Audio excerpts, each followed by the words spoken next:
Um, Great. And so in a few minutes, May Humiston from Foundation for Appalachian Kentucky, and maybe I'll go ahead and just introduce sort of the planning team and consultants that are working on this. Mountain Association is sort of the holder of this program. And Betsy Whaley and I are both with Mountain Association and are part of the planning team.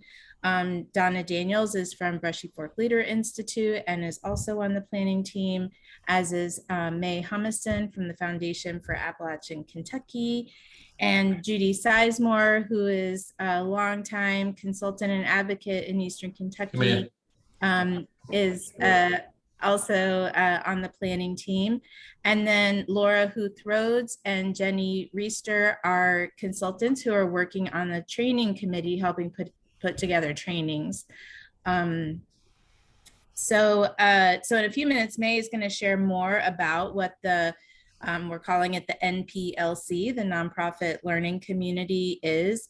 But we wanted to just kind of go around and just know who's in the space, and you all know who's in the space. Let's see. Oh, and because of time, the nonprofit learning community planning team and consultants are not going to be sharing their information. You should have received an email from Donna asking you to find a visual object that represents your nonprofit's work and to come up with a sentence to describe that. Because of time, we really do need folks to keep it to one sentence. And I'm just gonna kind of go in order on my screen, and I see Claudia Greenwood first.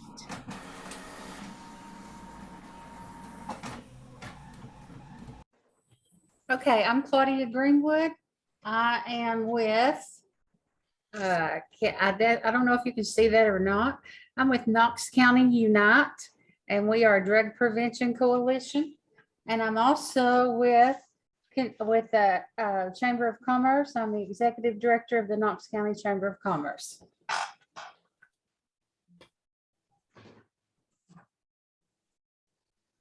And next is Catherine Engel.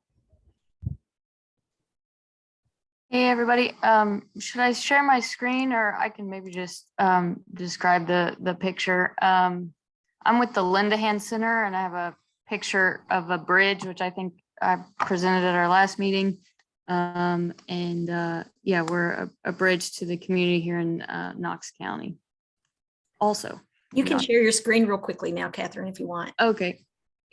Too. Yeah, so there's our rickety old bridge that's actually not operational currently. We're not driving cars over, so don't try and go over it if you can.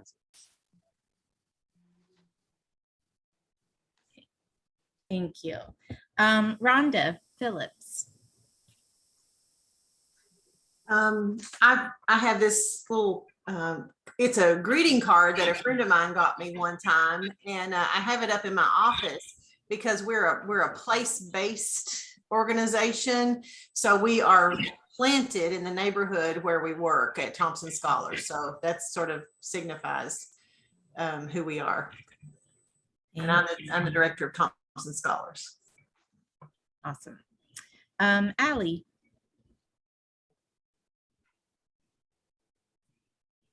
Good morning, everyone. Allie Blair, based here in Berea, and our organization is First Friday Berea. Many people know us because we produce a lot of music events. So if you'll look over my shoulder, there's an amp right here. But we vision our nonprofit organization as a platform to amplify our unique community, our stories, and our creative people and projects here in Berea. Thank you. Tammy Clemens. Good morning, y'all. I'm representing Appalachia Science in the Public Interest today, and Timmy, the board president, she actually did attend the natural bridge event. But yes, so my object, I couldn't decide between a radish or like a stack of grant proposals in progress, which represent both the very like hands-on and also like research and collaboration driven work that ASPI engages with. So with our community kind of partnerships with the farmers market, we have gardens, solar panels, a demonstration center, a forest, river access. So right now we're very much in the process of trying to support a lot of like really concrete projects with a lot of grant ideas. And so really excited to collaborate and share resources and ideas with y'all. Awesome. Thank you. James Cottle. Share my screen real quick, possibly.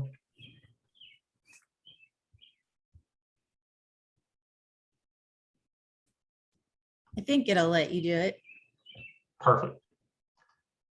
It should do So it now. Yep. I'm with Fahi and it did not show what I wanted it to show. Can y'all see the strength in numbers? Yes. So Fahi's strength in numbers talks to me, speaks about how our membership of 50 plus members come together to move Appalachia forward. Thank you. Joshua.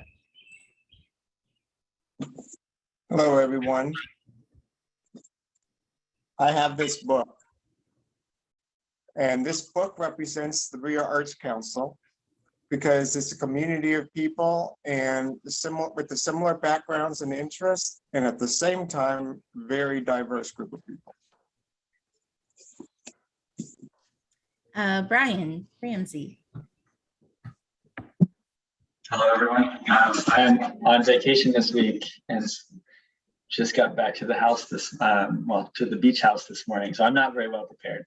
But I work I help start Berea Makerspace.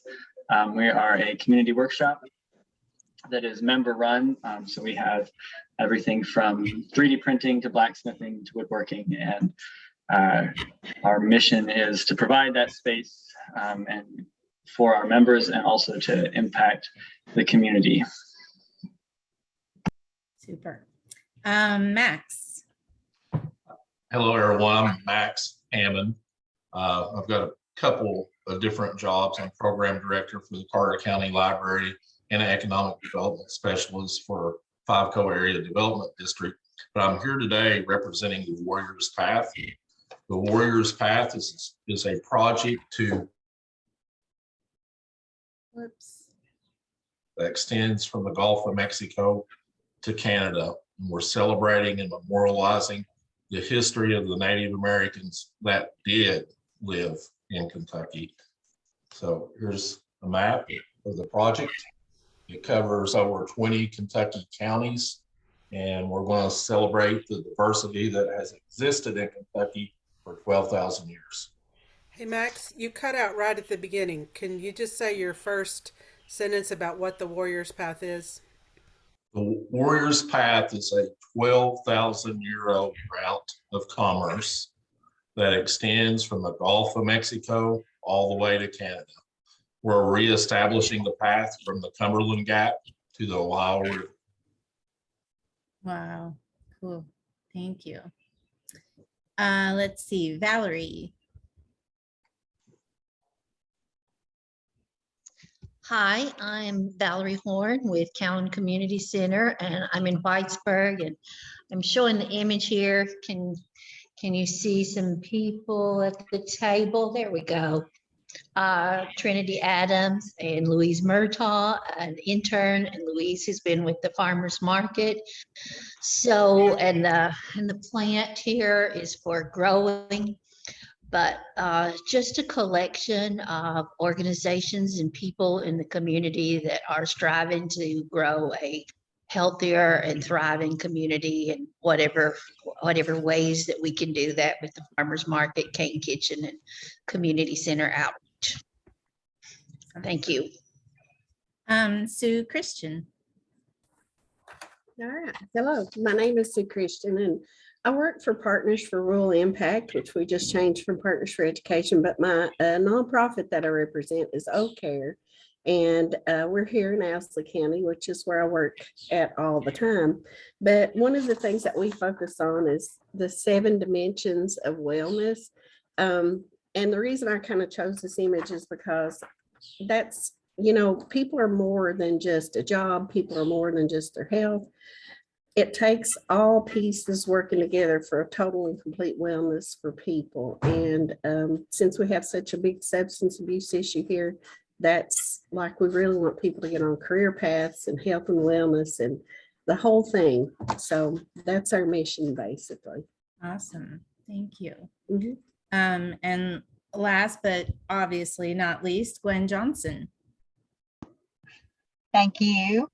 I have a fuel funnel here. And it was just kind of like I was scouring around for something because I forgot until last minute. And I started thinking about how we try to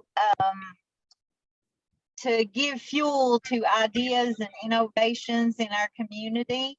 I'm with Hemphill Community Center and Black Sheep Bakery. And we provide food, which is fuel to the human body. And we're finishing up an after school program called Story Catcher Project this week that has fueled imaginations. And so I guess that's who we are and what we're about. Awesome. Thank you. Thank you. Thanks, y'all. That's really awesome, and awesome to see everyone here. We're gonna transition now to talk more specifically about what the NPLC is. And as we talk about it, you may have received an email from me or someone else with the membership agreement. So that may be a good reference too, because it's also sort of listed out there. But it's not essential. And then also a couple of things to keep in mind as we talk today. One is that this whole pilot, this is a pilot program for a year from theoretically May 1st. We're a few days after that, but May 1st till April 30th of next year. And it's really an experiment. This was just an idea of trying to think about how Mountain Association can best support really critical community-based nonprofits in Eastern Kentucky. And seeing that a lot of really struggle for survival. And I truly believe that Mountain Association cannot achieve our mission if we're not helping you achieve your missions, because you're on the ground working in communities. But as an experiment, it could definitely will be messy sometimes and seem disordered sometimes, and maybe genuinely be disordered sometimes. And that's somewhat intentional in that we want it to be flexible. And we're also trying out this model that we haven't used before, which is that it's really a collaboration. It's a partnership between members and then the planning team and consultants. This isn't, experts doing things to people. We are here to serve the best interests of the community, and that we can dedicate our time to doing that. But so it's really driven, our hope is driven by the membership. So one other thing I just want to quickly say, we don't have a ton of time, so I'm not going to focus on this a lot. But I really appreciated, Sue, what you were saying about the wellness and sort of holistic approach. And one thing that's very important to me, and we've built it into the work of the planning committee, our planning team, is how we're going to do this work, how the facilitators, consultants, planning team are going to be doing this work. And there's a document about it that I'll share, and it'll be available to everybody. But it's really using principles like that are actually part of a trauma-informed approach. So principles of safety, reliability, transparency, respecting the cultural, historical, gender issues that are present. And so that's the what you can count on us to do. And if you see that that's not happening, then we definitely need to hear about that. And there'll be lots of opportunities to give feedback. So with that, I'd like to pass it on over to May. Hi, everybody. My name is May Humiston. I work for the Foundation for Appalachian Kentucky, and I'm on the planning team for the nonprofit peer learning community. And I just wanted to add a little bit to what Kediki was saying, that this community is really intended to be a learning community for y'all, and it has been designed based off of feedback that y'all have given through the design charrette and through other means. And but just because it looks a certain way now does not mean it has to continue to look that way. And so we just want to be very upfront that throughout this entire pilot, there will be opportunities to give feedback and help shape it to be something that's actually like really useful for y'all. We have lots of resources and workshops and opportunities for y'all, but making sure that those are things that are relevant to your work. And if they're not, please at any time give us feedback.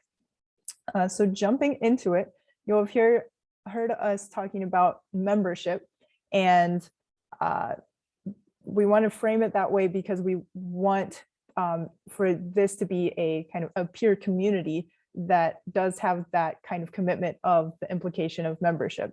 So the idea being that there's no, kind of like monetary cost, right? But we do want y'all to be committed to engaging with each other, because through that design charrette, you identified that those peer exchange spaces were some of the most powerful spaces for being able to move your work along, to find relevant resources, and to basically just do the good work, right? So there are pieces of this nonprofit learning community that are available regardless of whether you are signing up to be a member. And I'll quickly go into those. They are, I'm going to share my screen if I can find where I've pulled it up. It's not there, it's here. So one of those is a resource that the Mountain Association offers called Initiate Prosperity. And on Initiate Prosperity, it is a tool that has a huge wealth of information on everything from like money, marketing, management, but it's primarily focused on small businesses. But we are developing out a kind of nonprofit resource hub for you. And this, I am currently updating it, so it's not fully completed yet, but is broken down into various elements that you will actually see reflected here in just a minute on what we're calling the matrix. This is a collection of resources. One of the things that we're aware of is that there are tons of resources out there for nonprofits, like so many, it's truly overwhelming. And from everything from the Kentucky Nonprofit Network and the Appalachian Regional Commission that do have resources that are a little more focused and tailored toward contexts that we work in. But then there's really good resources coming from like Denver, Colorado, and California. They have nonprofit focused government bodies that are generating these really great resources. So one of the pieces that we're committing to on our side is to help find resources that are relevant to your work, and to make sure that those are accessible to you. So this is a resource that is available, and it is a resource of resources with links, and to all these other ones, we've kind of curated it for you. And at any point, if there's a resource that you're aware of that you think you want to share with the group, there are other formats to do that, but also feel free to send them to me so that we can keep that updated. Another resource that's available, wait, sorry, did I say this was not in membership? Sorry. But there are another resources that is available are basically the workshops and I guess we're calling them organizational and staff development opportunities. And these are hands-on sessions, in-person, virtual, but live sessions offered over the course of the year. And we're going to focus those on topics that y'all identify. So this will really be driven by the needs that y'all have. And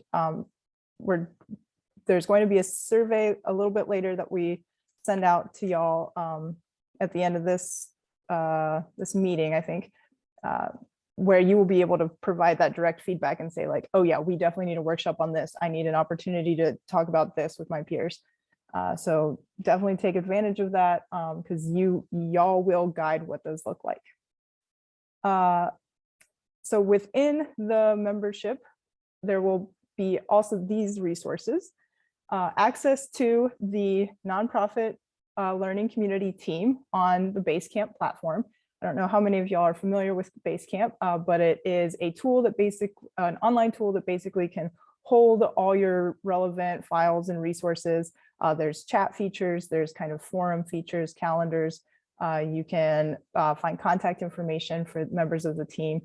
And that will be kind of our central resource for compiling a lot of the information and activities that we will be sharing through this community.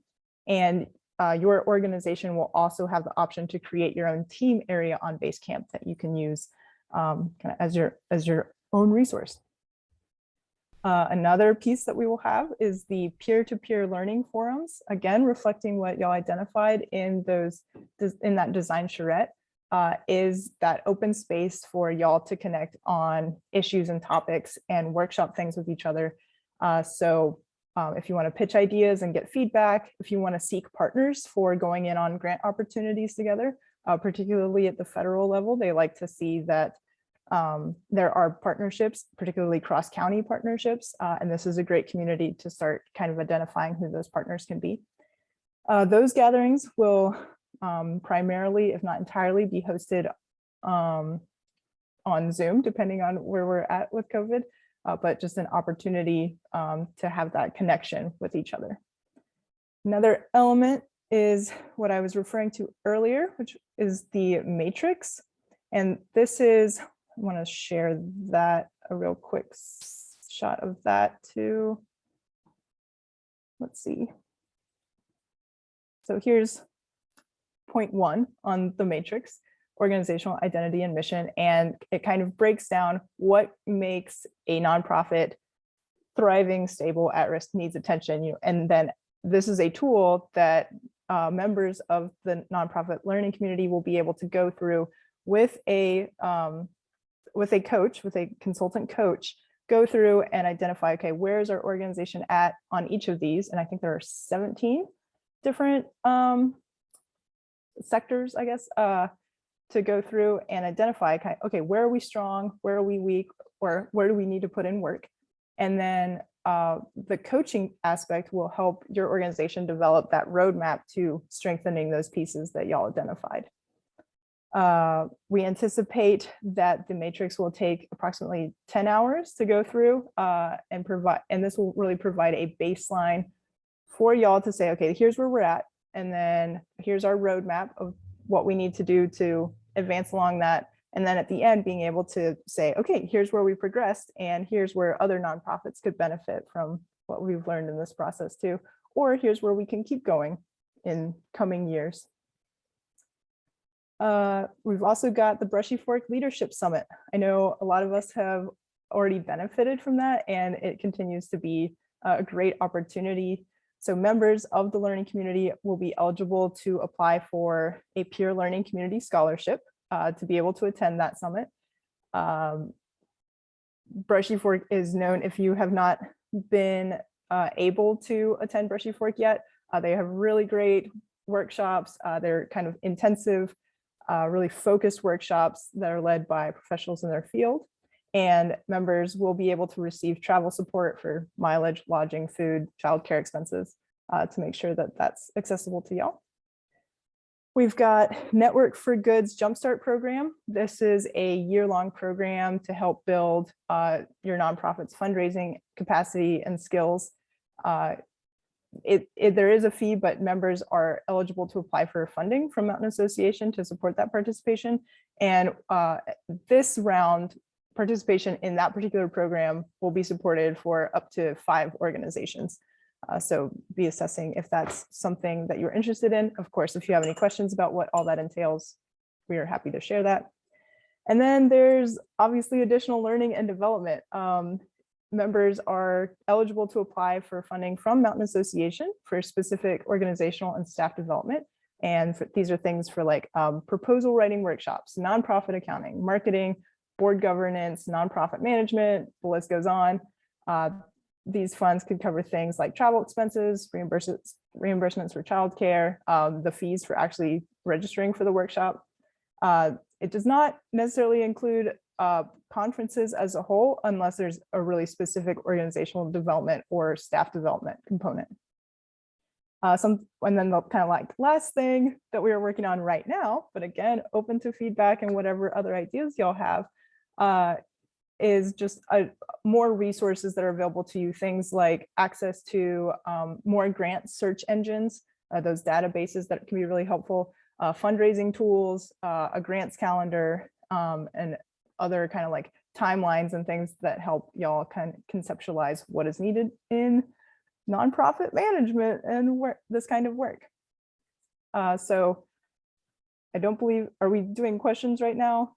I'm looking at Donna for a nod or Yeah, no. we really don't have time for questions right now, but at the end, if you have questions, hang on to those. I did see a question come into the chat, and so at our end session of the questions, then we will get to those. Does that sound good? Just to kind of keep us on track. So, all right. And we know that was a lot of info. You'll also get that in writing in a membership agreement if you, or you know, we can also send out notes after this meeting to clarify all that stuff for folks. But the next thing, we talked a little bit about members giving back as being part of this network. And the thing is there is so much, there's a lot of wisdom. We don't have the answers. The consultants don't have the answers, all the answers. Mountain Association doesn't have all the answers, but there's a lot of wisdom among the folks in this space. And so this is a collaborative and collective community. And one of the things that we would like to do right now is have you help us think about and help each other think about, what does it mean to give back to this community? And so it's hard to have that discussion as this large a group. And so we're going to break into breakout rooms, of the Zoom breakout rooms. And when you get to that breakout room, your facilitator will put into the chat a link that's going to lead to Jamboards. And if you've not used Jamboards before, I'll share my screen real quickly and just show you what you're going to be looking at.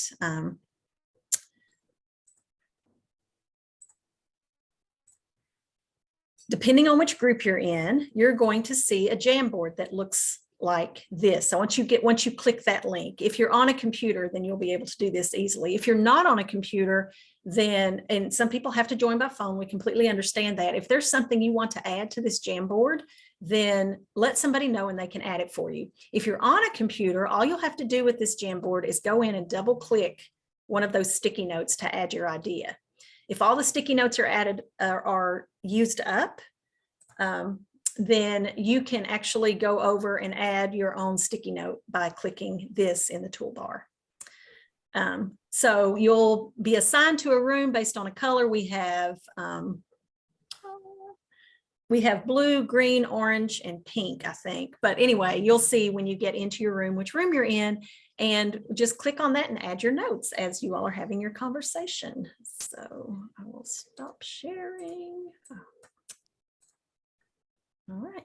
So any questions about what we're going to do there? At the end of this, we will have a quick report out and to come to some consensus. That's the long-term objective, is to come to some consensus about what does it mean, based on input from you all, what does it mean to give back to the nonprofit peer learning community? Okay. if we are good to go, then we will go ahead and move into our breakout rooms.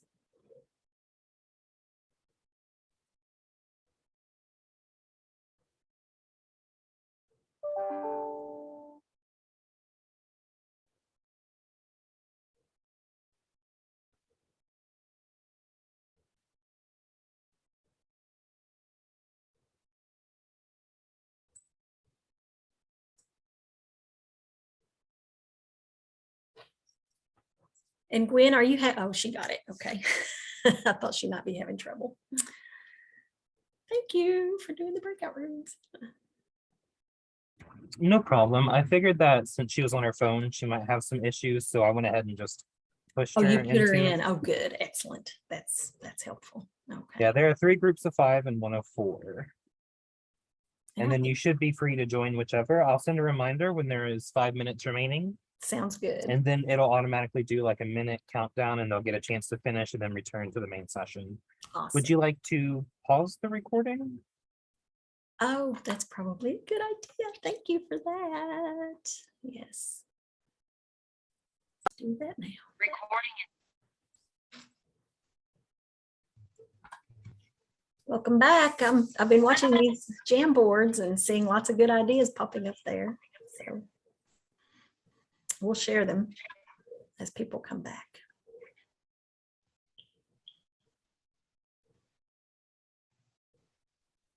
Ten seconds.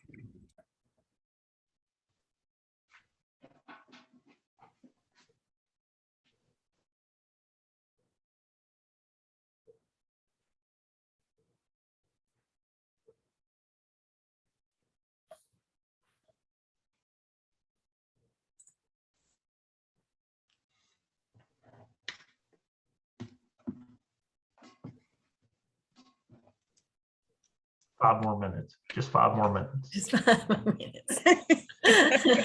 Hard to end those discussions sometimes, isn't it? And it'd be really interesting, I think, to see the overlap from the different groups. And because I expect that probably a lot of the things that we've identified are commonalities, but I was excited with my group to see that they came up with a couple of ideas that I hadn't even considered before that I think are just awesome. So what we want to do is give an opportunity for each group to report out on what they discussed. And I think Kediki or Donna or someone is standing by to be able to share the Jamboard. I am going to share right now. Okay. So blue group, whoever's reporting. Hey, we forgot to do that. Max, would you be willing?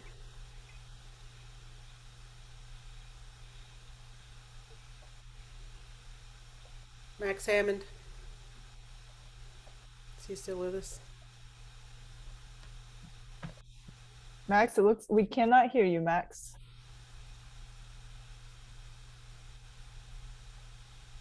Okay, I'll start over.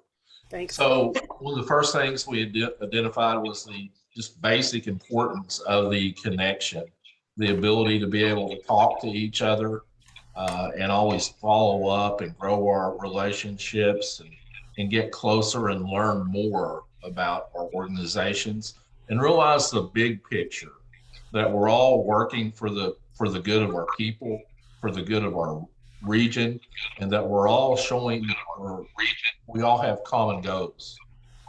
We're interconnected, and explore what those connections are, that interconnectivity. And we also thought it would be important to establish personal relationships with other people in our group to help hold us accountable. So, you know, I might have a cup of coffee with Donna when I'm in Berea and say, Donna, this is what I'm working on. And the next week, Donna's going to call me and say, Max, did you get that done? And sometimes that little push from another person that's maybe not really invested in your project, but invested as you and a person, can make a big difference to moving the project forward. Another thing, and this goes to social media, it goes to newspapers, but Betsy called it signal boosting. We can promote each other. We can share our successes, and we can share the success of people that aren't partners with us that are also working to a common goal. And of course, obviously, we can share funding opportunities, resources, and talk about what our organization does so we can learn from each other and perhaps see how we can form a bona fide working connection with our organizations. Judy might be doing something that the people on the Warriors Path could benefit from, or the Warriors Path may be doing something that Joshua's organization could benefit from. So there's a possibility of teaming up as we learn more about each other. And then, of course, we can all benefit from learning how to be better leaders. And I know for certain, I have a mentor in this project here that has helped me very much over the years. And I think we'll develop more of those relationships as we go along. Thank you so much, Max. That was awesome. And who's green? Hiya, it's May. So our group pretty immediately focused in on the idea of being responsive, as well as highlighting what resources we can offer each other. There's something about just like putting your request out in the void and being like, is this relevant to anyone? But like having people be able to say like, yeah, like these are things that we're working on. These are resources that we know about, or that are challenges that we've been struggling, so that other members can say, oh, I know that, I know that Catherine over there was working on the example that came up was directors and officers insurance. So I can ask them, where do they get their insurance? So kind of being forthcoming with what we can offer each other, as well as being approachable about sharing those resources, making it known like, yes, this is something that we want to share, and that approachability being demonstrated through, being responsive, being engaged in the communications, and again, about that relationship building, being willing to kind of have that back and forth.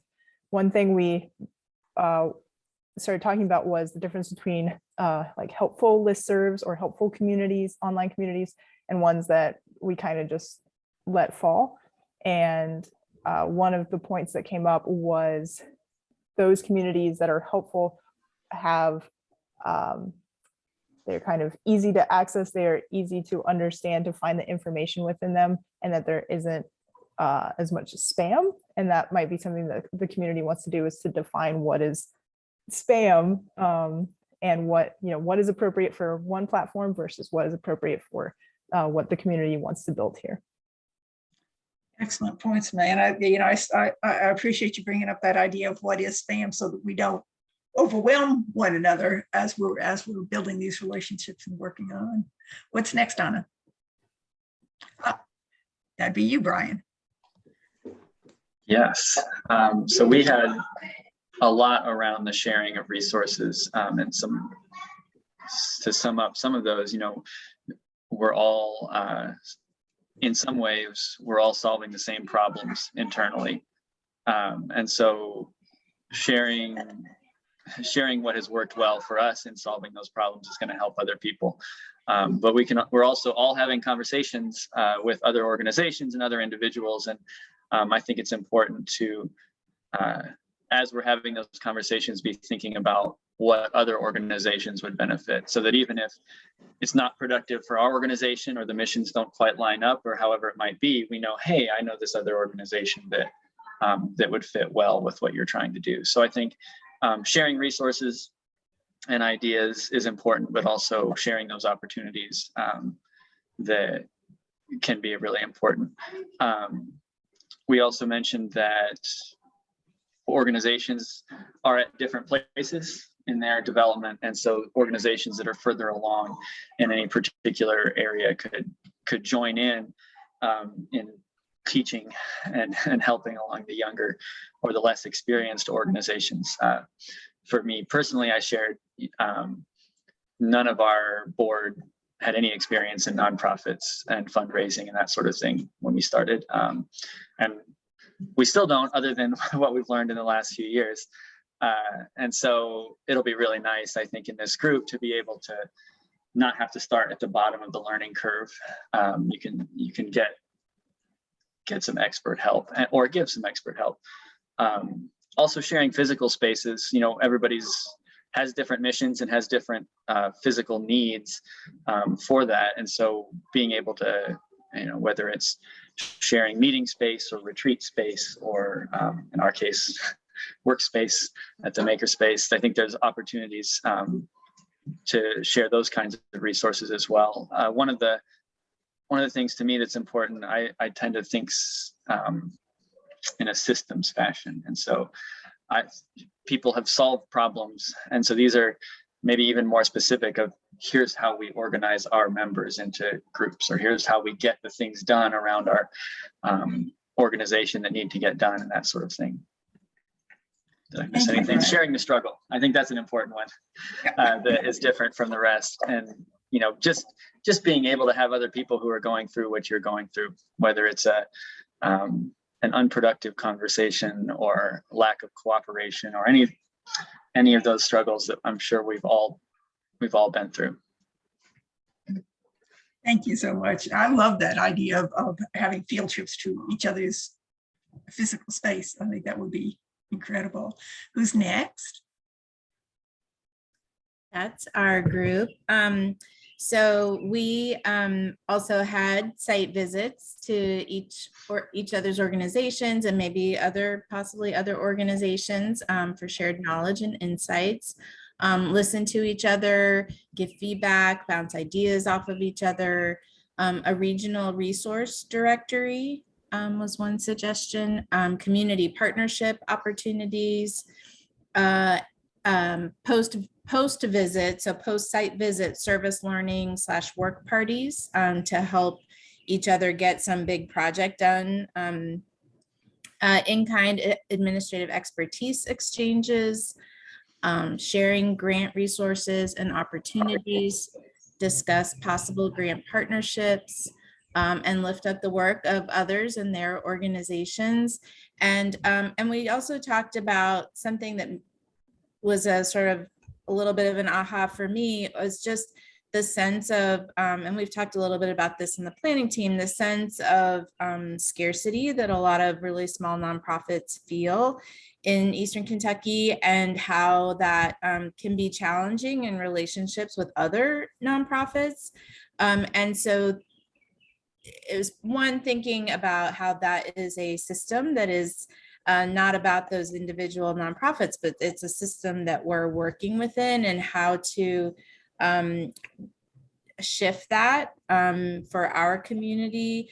And then also some of these conversations like around accountability require a lot of trust in each other. And so learning how there's some like personal learning that some workshops may or may not be useful on like communicating, having difficult conversations, how to build trust, how to, I can't think of, I had another one in mind.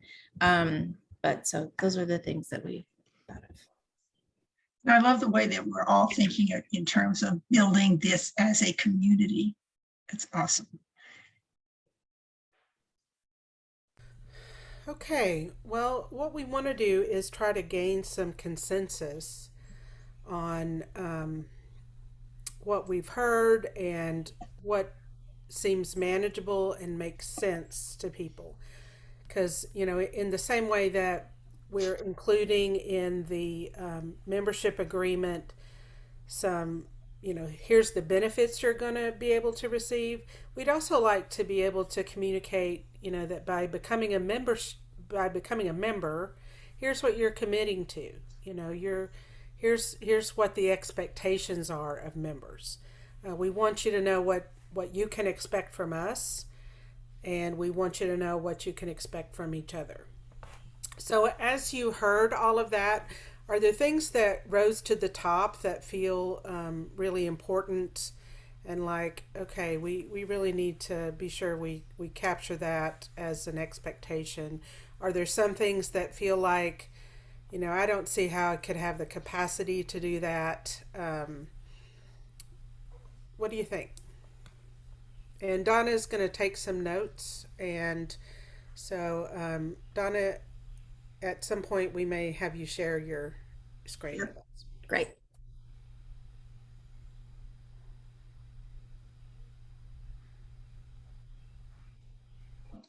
One thought I had, which is I thought all of this was great. But it dawned on me, so the people who may not be here, especially Old Town area, Broadway Street, they're feeling very let down. The way that we can include sort of a neighborhood of people, if that's possible. I wonder if it might be possible for us to share ideas on how you as members can share the benefits that you're getting from this partnership and collaboration with your local community.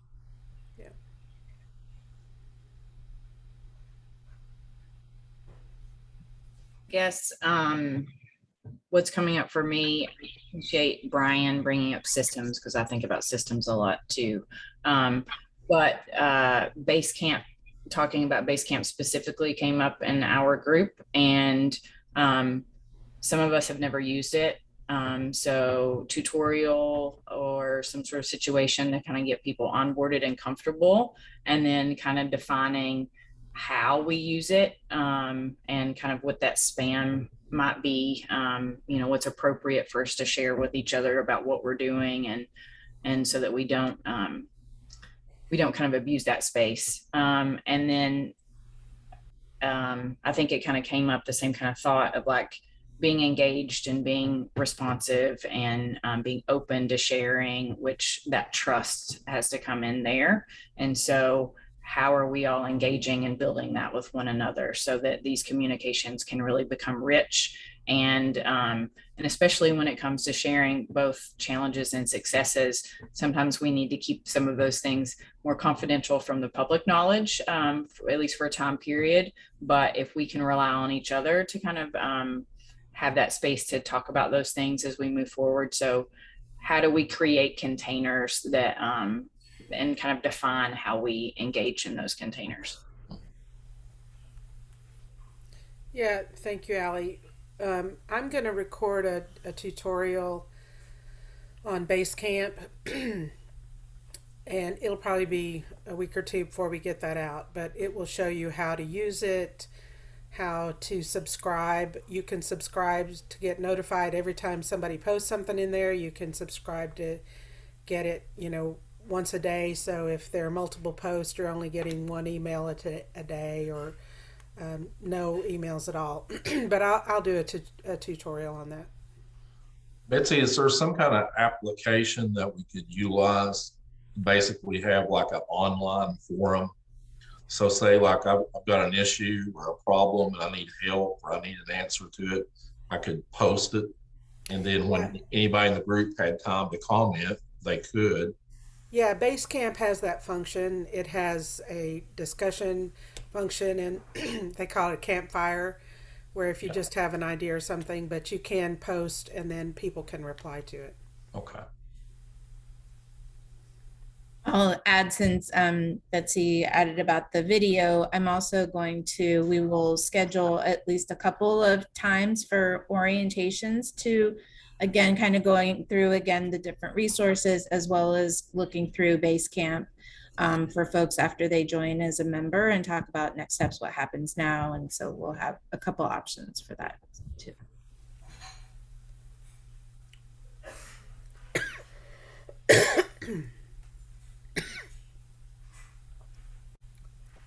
What else in all of those things that were named? What I'm hearing is that building trust is really important. Having a safe safe space to talk about issues and struggles. Being able to communicate in a way that is responsible and responsive. And what else felt interesting, doable, helpful from all that stuff that was shared? I think signal boosting definitely is. I think that has a lot of value and it doesn't have much cost. You know, it's low hanging fruit for us, how we can really promote each other and get it out there. It will really multiply our public relations footprint for each organization if we help each other that way.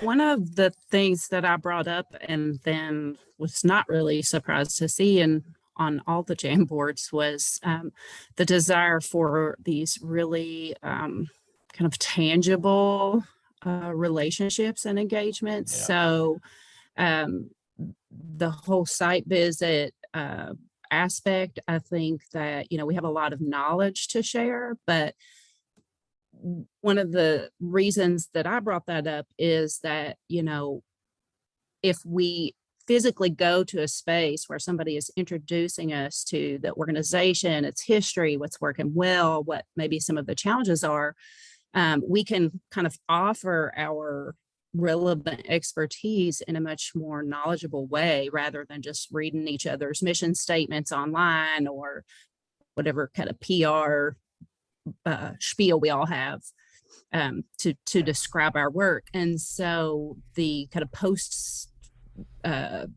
visit service learning work party,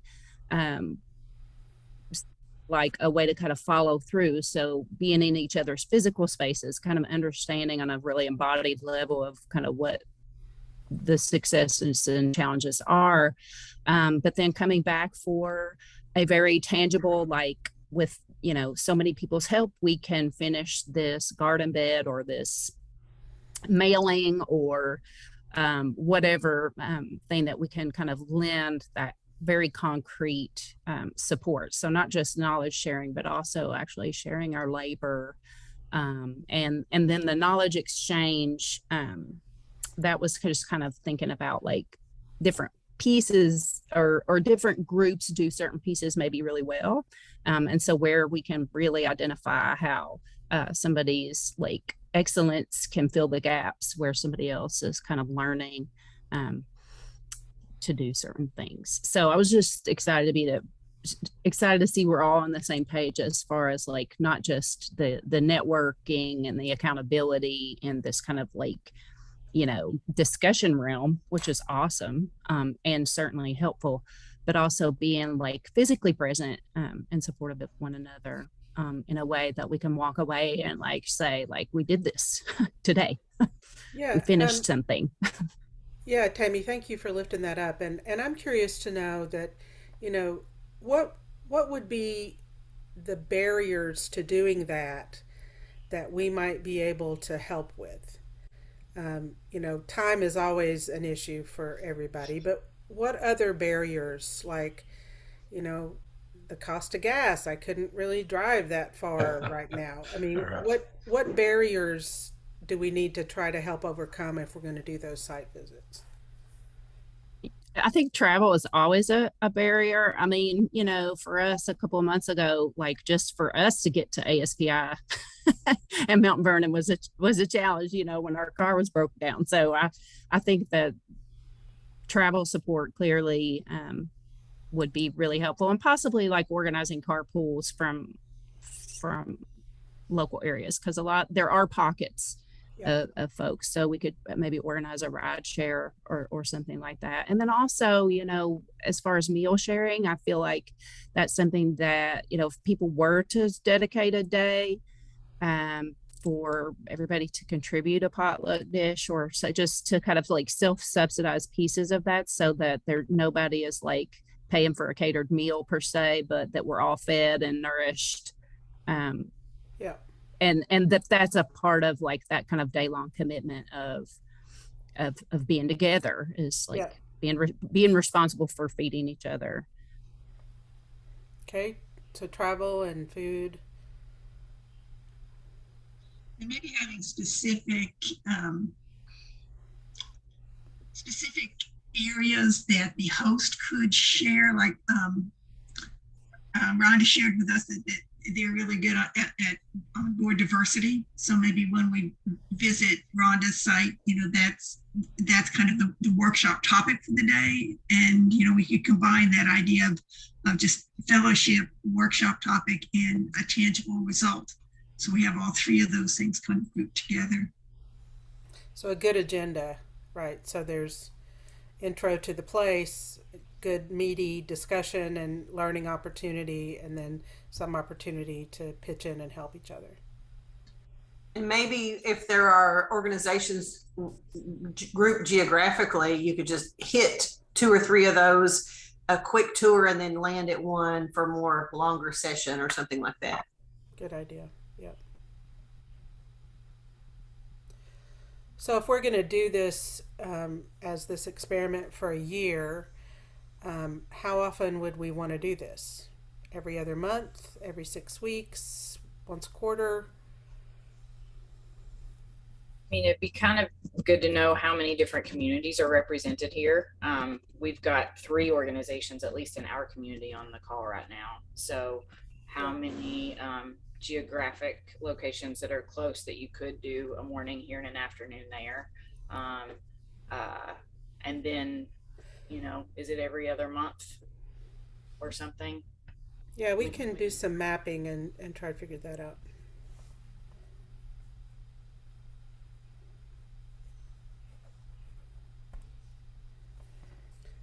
Other things that I heard in a lot of the reports were building relationships, really developing trust and accountability with each other, being responsive to questions and requests for help or advice, and finding opportunities to partner.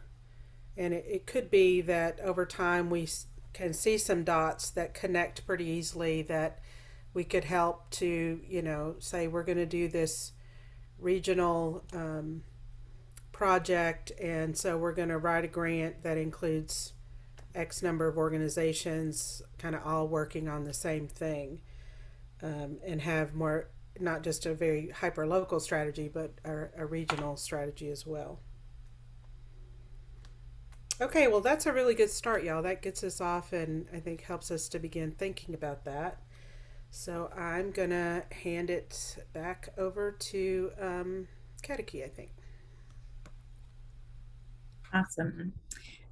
So this is gonna open it up to questions in just a minute. I did want to say that I think May had mentioned that there was going to be a training survey that we were going to link to. So May or Laura, if that's ready, maybe you could put that in the chat.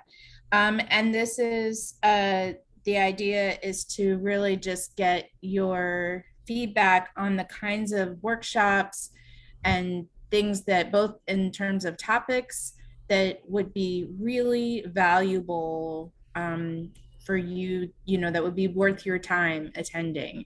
And then I think there are also some questions about format, like how do you want to what's the best time? What's the best way to have that workshop for you?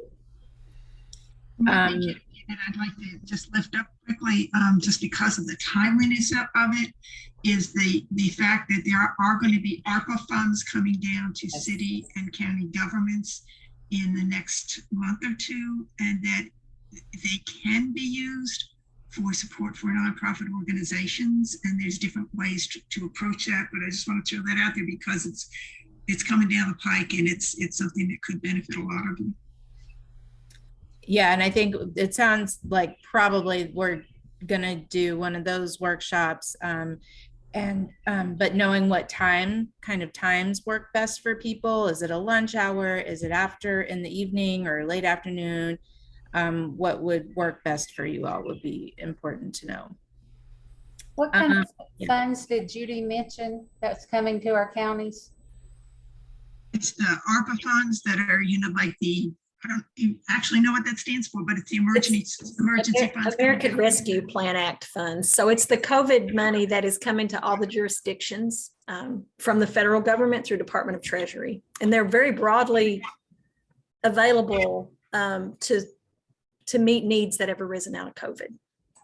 But they are controlled by city and county governments. So, that's the first step, is informing your city and county government that they can use some of that funding to support nonprofit and community development, sewage and roads and things like that. Yeah, so I think we'll try to get at least a discussion session scheduled fairly quickly to talk more about that with folks who are interested. Yeah, and we can send out, What's Next East Kentucky did a community connections call about this a couple months ago and recorded it. We can send that out. And I think the Arts Council also did something that's recorded. We could send out the link for that. Yeah, it's really about working with your county and local governments to encourage the use of those funds for projects that you're interested in. It's also about building coalitions and partnerships within your community, so that instead of all these different nonprofits approaching the government entities as competing factors, that you come in with one kind of a collaborative coalition. awesome. Thank you all for that.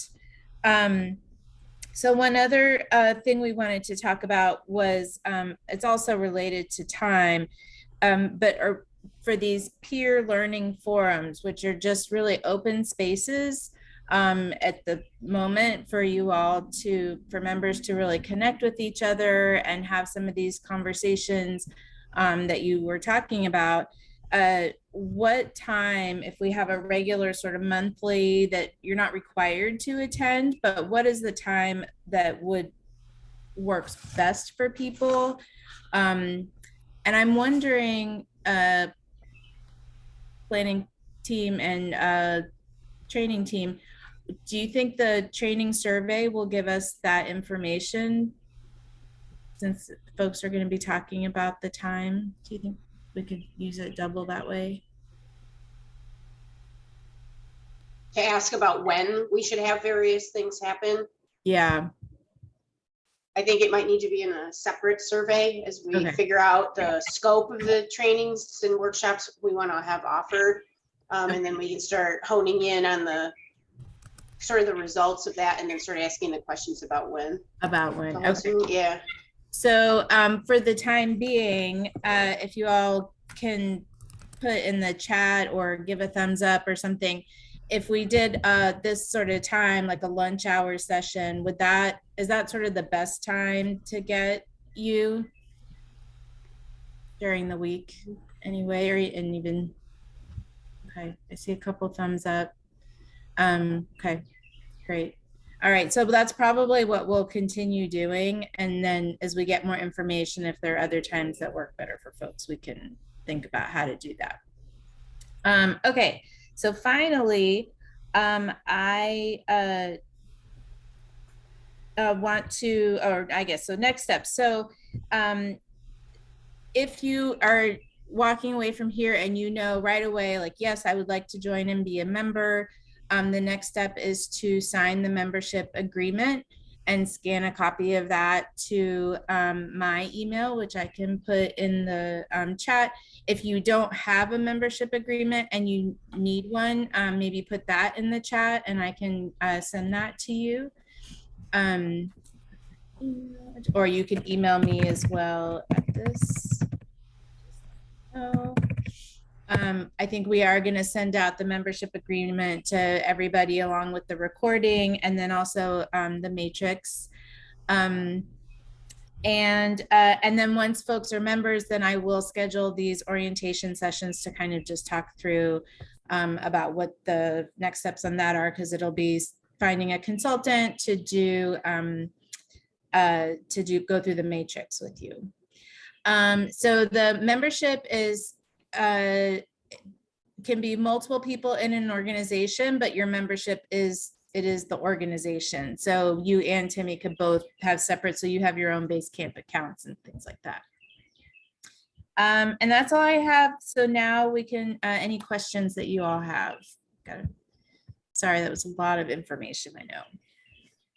There was a question in the chat from earlier about whether that the matrix is available to people now. Oh, yes. Yes, we can. We will send that out. And so you can use it as a self-assessment. But as a member, if you're a member of the NPLC, the benefit is having a consultant who will walk through that with you, which we definitely recommend, think that will be more useful. Also in those matrix projects, the consultant you'll work together to create a roadmap. Once you see what are your strengths, what are the areas that need attention, and really prioritize, have a roadmap for the next 6 to 12 months on, like, have some clear goals on what you want to improve on. Yeah, and one of the things we're hoping to do with that matrix is, as part of this pilot, is to see as a baseline, where are you when you start? And then where are you 12 months from now? Because we'd like to be able to prove or disprove that this is a effective model for supporting nonprofit capacity building. So as you do that, it'll be an opportunity for you to see where you want to grow and then where you have grown, and then for us to be able to see that as well.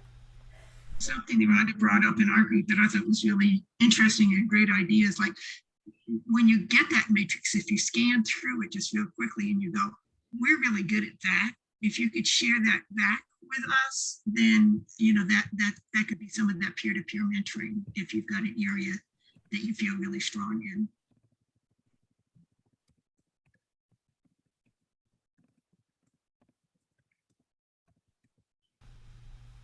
Any other questions?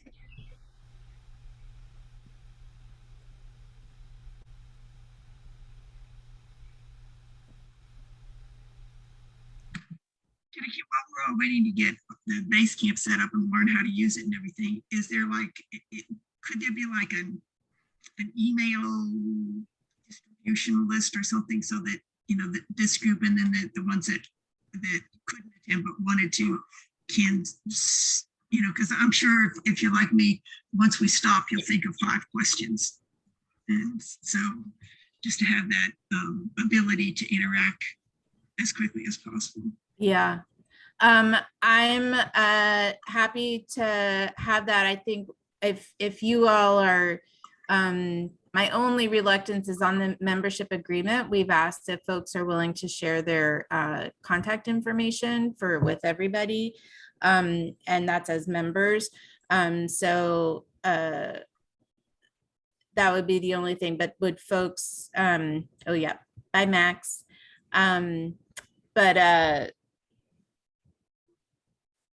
Yeah, my thought is for now, maybe to just email me, or if you know someone from the planning team, to start, and then I will try to get people on Basecamp real quickly as we get members.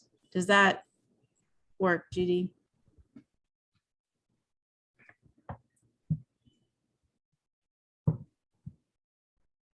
Sounds great. That's amazing. It's exciting, Max.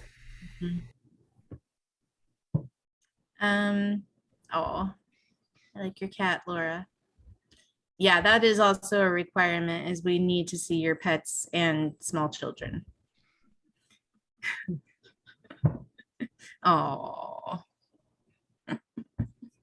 He's 18 and a half and he needs a lot of attention these days. He's blind and deaf, so he likes to be with mom for comfort.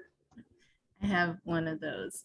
All right, well, it's 1 o'clock. I'm happy to stay on and answer more questions if folks have. Maybe I will just stick around for a little bit, but thank you all so much for joining, and please don't hesitate to reach out as you have questions, and look forward to working with you all more. Thanks, everybody. Thank you. Bye. Thank you.